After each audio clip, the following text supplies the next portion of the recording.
Hello hi friends, welcome to Anitha కుకింగ్కి.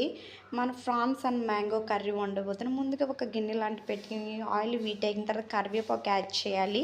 తర్వాత onions కూడా add చేయాలి ఫ్రెండ్స్. అట్లా ఉడుకుతూ వచ్చిన తర్వాత ఇంకో చూసారు ఉడుకుతూ వచ్చింది కదా. ఇది చాలా సింపుల్ ప్రాసెస్ ఫ్రెండ్స్. దీంట్లో ఫ్రాన్స్ యాడ్ చేసుకోవాలి ఫ్రెండ్స్. ఫ్రాన్స్ అనేది యాడ్ చేసుకుంటే నీసు వాసన అనేది ఏదన్నా ఉంటే పోతుంది అన్నమాట.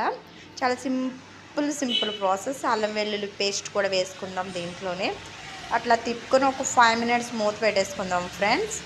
మూత పెట్టేసిన తర్వాత ఉడుకుతూ వచ్చింది కదా, స్కిప్ చేయకండి. పసుపు మాత్రం కంపల్సరీ అనేది వేయాలి. పసుపు యాడ్ చేసుకున్న తర్వాత 5 మినిట్స్ అయిన తర్వాత మ్యాంగో కూడా వేసుకోవాలి మనం. చాలా బాగుంటుంది ఫ్రెండ్స్, అస్సలు స్కిప్ చేయకండి. దీంట్లో స్పైసీ కలిపి కారం ఎక్కువ కూడా వేసుకోవచ్చు. నేను 1 స్పూన్ వేస్తున్నాను, వాటర్ యాడ్ చేస్తున్నాను. లైక్ చేయండి ఫ్రెండ్స్, ఫాలో చేయండి, సబ్స్క్రైబ్ చేయండి. చాలా సింపుల్, మీరు తప్పకుండా ట్రై చేస్తారని అడుగుతున్నాను. మీరు మా ఫ్యామిలీ మెంబర్స్ లాంటి ఫ్రెండ్స్.